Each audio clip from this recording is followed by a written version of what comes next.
The way you wake up determines who holds power over your life that day. Before the world reaches you, before messages, headlines, or other people's emotions flood in, there is a brief window where your mind is either overtaken by noise or secured by discipline. Some people wake up already reacting, already scrolling, already tense, irritated, unfocused. But a rare few begin the day differently. They don't ask how they feel, they decide who they will be.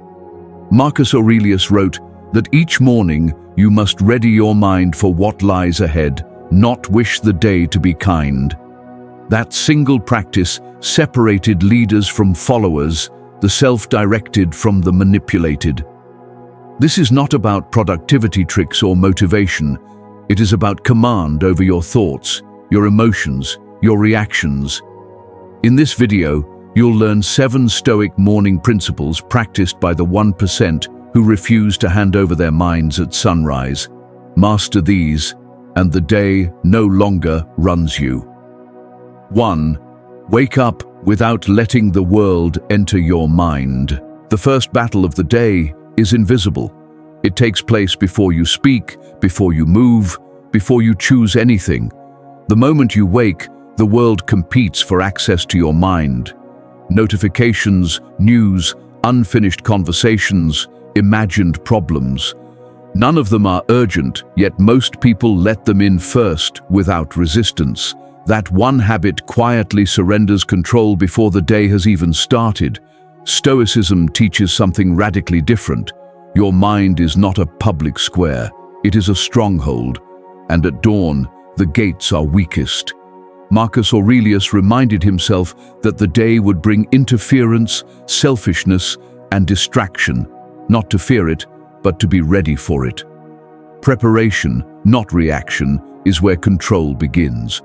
When you allow external input to dictate your internal state, reactivity becomes your default. Your thoughts stop being chosen, they become triggered. Notice how quickly attention splinters when the first act of the morning is consumption. The mind jumps from subject to subject, from worry to worry. Nothing feels settled, nothing feels owned. That scattered state is not random.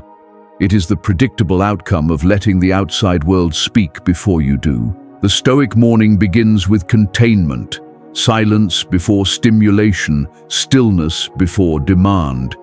This is not avoidance, it is positioning.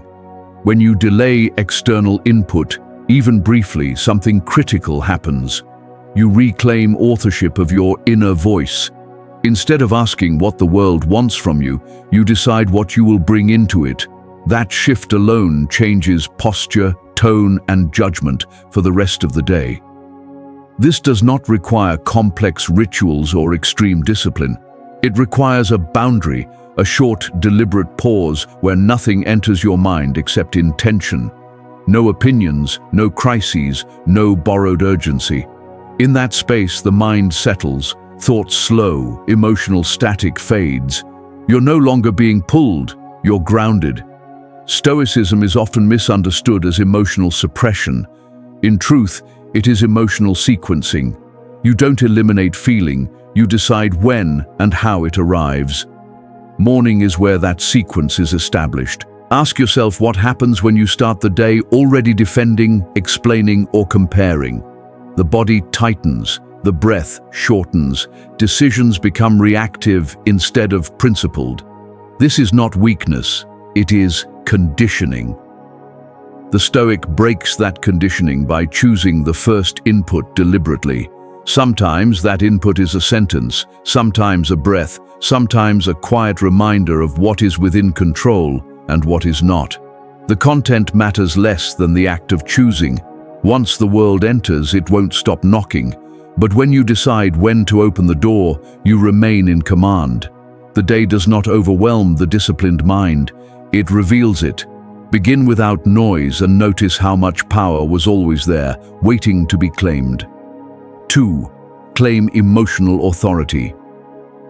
Before the day tests you, control is rarely lost in dramatic moments.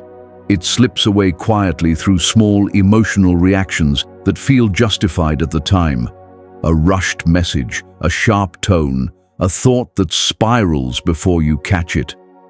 By the time the day challenges them, most people are already compromised. Their emotions are primed, waiting to be triggered. Stoicism rejects that position. A Stoic does not wait for the day to decide how they will feel. They decide first. Epictetus was direct about this. Events do not disturb you, your judgments about them do. The idea sounds simple, but it is unforgiving in practice. If you don't claim authority over your emotional state early, you'll spend the rest of the day bargaining with it. Morning is where emotional ownership is either established or given away. Notice how easily moods are absorbed. You wake up neutral, then take in tension from a headline, irritation from a message, anxiety from imagined outcomes. None of these emotions are chosen. They are transferred. When that transfer happens repeatedly, emotional authority shifts outward. You begin reacting instead of directing. Stoicism demands a reversal. Before the day presents its problems, you define your stance. Calm is not something you hope to keep, it is something you install. This doesn't mean pretending nothing affects you. It means refusing to be caught off guard by difficulty. Marcus Aurelius prepared himself each morning for people who would be impatient, ungrateful, or careless, not to resent them, but to remain steady in their presence. Preparation removes surprise, and without surprise, emotion loses leverage. Emotional authority begins with awareness. The moment you notice a feeling forming, you create space from it. You are no longer inside the emotion, you are observing it. That distance is strength. From there, choice becomes possible. Instead of asking, "Why do I feel this way?" a Stoic asks, "What response aligns with my principles?" One question centers emotion, the other centers character. Over time, that distinction reshapes behavior. Mornings offer a rare chance to rehearse this before interaction, before pressure, before judgment.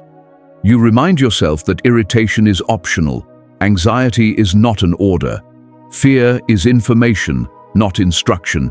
This is not denial, it is hierarchy. Emotion is acknowledged, then placed below reason. When emotional authority is claimed early, something subtle shifts. You move through the day with less friction, not because challenges vanish, but because they no longer control your inner state. You're harder to rush, harder to provoke, harder to knock off center. Most people spend the day trying to regain the balance they never secured in the first place. The Stoic secures it at the start. Decide your emotional posture before the world tries to assign it to you, not later, not after the damage is done. When the day tests you, and it will, you will already be standing where you chose to stand. 3. Focus only on what is within your control. Anxiety feeds on a simple error, attention placed where authority does not exist. The day presents endless variables, traffic, other people's moods, unexpected demands, shifting outcomes. Most stress does not come from these events themselves. It comes from the unconscious attempt to control them. When effort is spent on what cannot be commanded, tension is unavoidable. Stoicism removes that tension by drawing a firm line. Epictetus called it the most important distinction in life. Some things are within your control, others are not. Confusing the two is where peace collapses. Mornings are where that confusion often begins. The mind races ahead, rehearsing conversations, predicting reactions, worrying about results. None of those outcomes are available to influence yet, but the body reacts as if they are. Shoulders tense, breath shortens, focus fractures. This is not foresight, it is misdirected control. The Stoic morning resets attention before it scatters. Instead of asking how the day will unfold, you ask a sharper question. What right now is mine to govern? Not later, not hypothetically. Right now. Your thoughts, your actions, your responses. nothing else. When attention is anchored there, pressure eases, not because responsibility disappears, but because it becomes accurate. Energy is no longer wasted resisting reality. It is used to engage it intelligently. Consider how many morning frustrations come from imagined futures: an email not yet sent, a meeting not yet held, a reaction not yet received.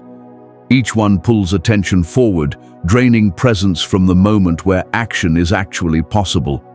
Stoicism interrupts that pattern deliberately. By focusing on what is controllable, you narrow the field of concern.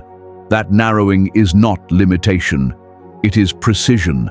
Like a lens tightening focus, clarity increases as distractions fall away. This principle is especially powerful early in the day. The first hours often set a tone that carries forward. If those hours are spent mentally wrestling with uncontrollable outcomes, fatigue arrives early.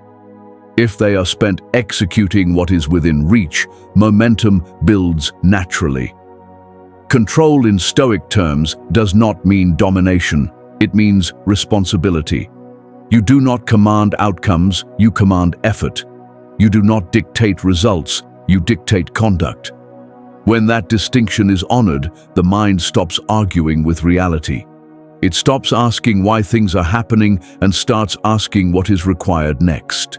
That shift alone turns pressure into purpose. The Stoic does not ignore uncertainty. They acknowledge it, then refuse to live there. Attention returns to the next correct action, the next measured response, the next principled choice. Mornings offer a clean entry point into this discipline. Before the world accelerates, you choose where your focus will live, not everywhere, only where it matters. When attention stays within your sphere of control, emotional steadiness follows, decisions sharpen, and energy is preserved instead of drained. The world will always remain unpredictable. Your reaction does not have to be. Place focus where authority exists. Release what never belonged to you. Notice how calm returns, not because life became simpler, but because your attention finally became precise. 4. Detach your self-worth from today's outcomes. Many people wake up already evaluating themselves not by character or effort, but by what they expect to accomplish before the day ends. This habit is quiet, and it is damaging. When self-worth is tied to outcomes, the mind becomes unstable. A small win brings brief relief. A delay feels like failure. An obstacle feels personal. The day turns into a scoreboard, and identity rises and falls with circumstances never fully under your control. Stoicism rejects this arrangement entirely. Seneca warned that when you attach your peace to results, you hand fortune the authority to rule you. Results are shaped by chance, timing, and other people. Character is not. The Stoic builds identity where randomness cannot reach. Morning is where this distinction must be clearly established. If you begin the day asking, "What needs to go right for me to feel okay?" you have already placed your worth outside yourself. Pressure appears immediately. Every task feels heavier.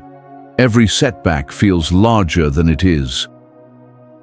A Stoic asks a different question: what kind of person will I be today? Regardless of outcome, that shift changes everything. Outcomes matter. Stoicism does not deny this, but they are treated as preferred, not required. You pursue them with discipline, then release attachment to whether they arrive. Effort becomes the measure. Integrity becomes the standard. This is how emotional steadiness is built.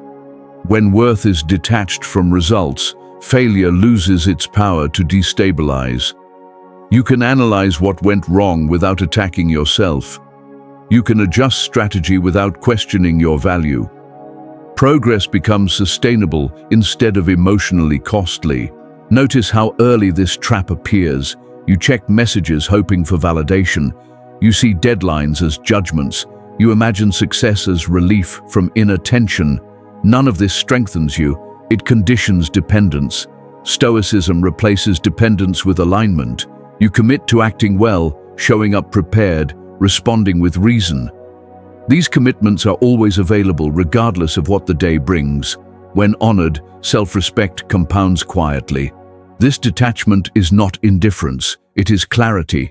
You still work, you still aim, you still care, but your inner balance is no longer hostage to events. Results become information, not a verdict.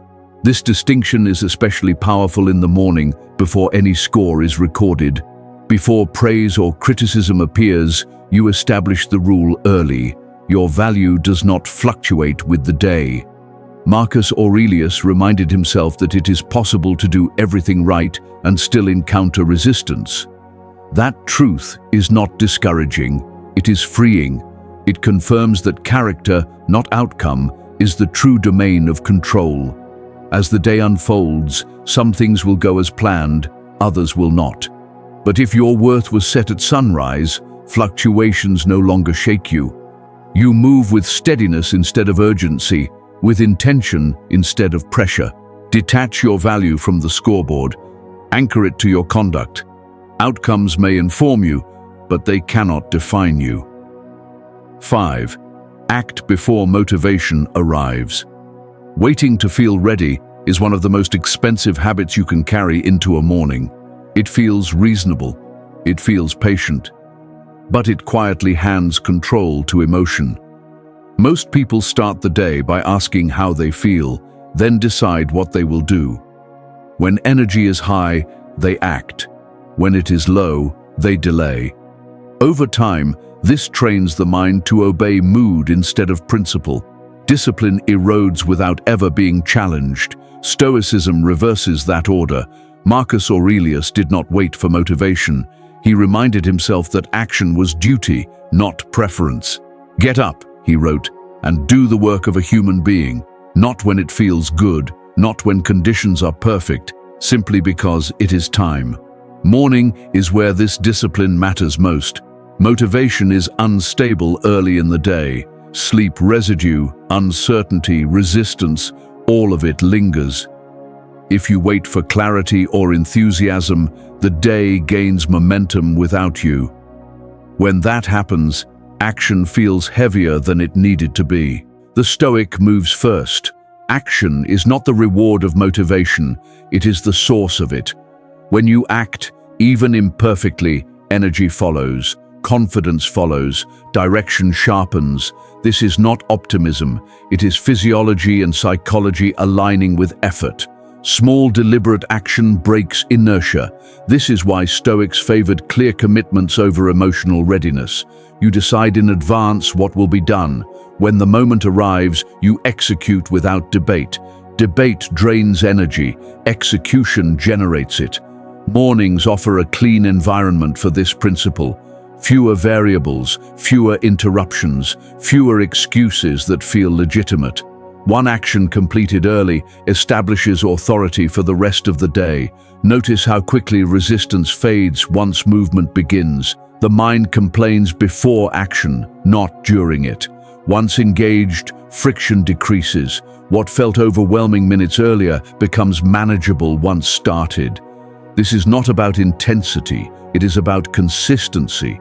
The Stoic does not aim to feel powerful, they aim to behave reliably. Reliability builds self-trust. Self-trust reduces hesitation. Over time, this creates a quiet confidence that does not depend on emotional peaks. When action leads, motivation becomes irrelevant. Some days it arrives later, some days it does not arrive at all. Progress continues either way. That is control. By acting early, you remove the question of whether the day will be productive. You answer it immediately. One correct action sets a standard the rest of the day naturally follows. Discipline does not announce itself, it moves. Act before motivation has a chance to vote. Let behavior shape feeling, not the other way around. When the morning is governed by action instead of mood, the rest of the day aligns, not because you felt ready, but because you chose to move anyway. 6. Use discomfort as morning training. Comfort is persuasive. It suggests that the easiest path is the safest, the most reasonable. Most mornings, people listen. They stay warm under blankets, scroll endlessly, sip coffee slowly, delay anything demanding. Each small concession compounds, conditioning a mind that avoids strain. Stoicism calls for the opposite. Morning is the ideal arena for voluntary discomfort, a controlled rehearsal for life's unavoidable hardships. Marcus Aurelius accepted cold, hunger, and fatigue not for display, but to strengthen his ability to endure adversity with composure. Discomfort is not punishment, it is training. A cold shower, a brief fast, a difficult task started before the mind protests. Each is a small exercise in resilience. Every act rewires perception. Struggle stops being something to fear and becomes a signal of growth. When you choose to face difficulty first thing in the morning, you reclaim authority over your response. The mind learns that struggle is manageable, that fear is negotiable, and that resistance does not dictate behavior. The body becomes evidence that you are capable, even when conditions are unfavorable. Consider the ripple effect. Voluntary discomfort early in the day makes later challenges feel smaller. Emails that once triggered frustration become minor annoyances. Traffic delays are noticed instead of reacted to. Difficult conversations turn into tasks approached with presence rather than panic. Morning discomfort also sharpens focus. It interrupts autopilot habits and forces engagement with the present moment. When you resist the pull of comfort, attention tightens and decision-making becomes clearer. Emotional reactions soften. The day is no longer something to survive, but a field where you act deliberately. The key is consistency, not intensity. Small, intentional hardships compound into a mindset where life's unpredictable difficulties lose their power to destabilize you. Over time, the mind accepts a simple truth. If you can endure minor trials in the morning, larger trials lose their threat. This is the Stoic paradox. By willingly choosing challenge, you create freedom. Freedom from fear, from reaction, from the rule of circumstance. Morning discomfort becomes the gym of the mind, the training ground of resilience, the practice field of self-mastery. Approach each sunrise as an opportunity. Choose one small discomfort, face it fully. Let it teach you that inner strength is not dependent on comfort, but built through repeated resistance. Discomfort is not your enemy, it is your instructor, and morning is where the lesson begins. 7. Start the day detached from comparison and noise. Comparison is subtle.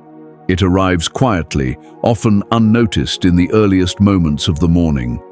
A quick glance at social media, a headline highlighting someone else's success, a mental image of what others might be doing.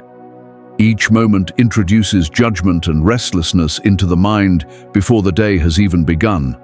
Stoicism warns against this invisible thief. Epictetus emphasized focusing on what lies within your control, and comparison almost never does. When you tie your self-worth to others' actions or imagined opinions, you surrender authority over your inner state. The morning becomes reactive instead of deliberate. Begin with detachment. Treat the first hour as protected territory, free from external judgment and social noise. Avoid comparison. Refuse to measure your day against someone else's life. The aim is not isolation, it is clarity. The mind must be present in its own reality, not borrowed from another person's achievements, failures, or distractions. Digital silence becomes a practical tool. Mute notifications, delay emails, close feeds. In this brief window, the mind recalibrates, emotional currents settle, priorities surface. The noise outside no longer sets the tone within. Detachment also sharpens intention. When comparison is paused, choices reflect values rather than envy or imitation. Actions align with principles instead of trends. Discipline emerges naturally because behavior is guided by internal standards. not external approval. Stoic mornings rehearse this discipline. Before influence, before judgment, before validation arrives, you establish sovereignty over your attention. Each deliberate choice reinforces autonomy. Every moment spent observing instead of reacting strengthens presence. Consider the contrast. Mornings spent scanning, scrolling, and measuring against others often lead to distraction, self-doubt, and rushed decisions. Mornings spent detached create calm focus, grounded choices, and a sense of agency that carries through the rest of the day. Detachment is not disconnection. It is prioritization. It is recognizing that your mind, your decisions, and your character belong to you first. Only then can external input serve rather than control you. Practice daily, this builds deep resilience. Social comparison loosens its grip. Noise becomes background instead of command. You step into the day with authority over your attention, your emotions, and your actions. Morning becomes your laboratory. Detachment becomes your discipline. Apply it consistently and the world becomes easier to navigate, not because it changes, but because you have. Start the day for yourself, not for approval, not for validation, for clarity, for strength, for mastery. The morning is more than the beginning of a day. It is the foundation of control, focus, and character. Those who claim it deliberately do not wait for motivation, permission, or perfect conditions. They act, they endure, they choose. Each of the 7 principles is a tool. Securing your mind before distraction, owning your emotions before chaos, focusing only on what is yours to govern, detaching self-worth from outcomes, acting before motivation appears, embracing discomfort, rejecting comparison and noise. Together, they form a mental structure that cannot be shaken by circumstance. Remember, discipline is not punishment, it is freedom. By practicing these Stoic morning habits, you build a fortress around your attention, your energy, and your integrity. The day may challenge you, but you will meet it on your terms. Claim your morning, and you claim your life.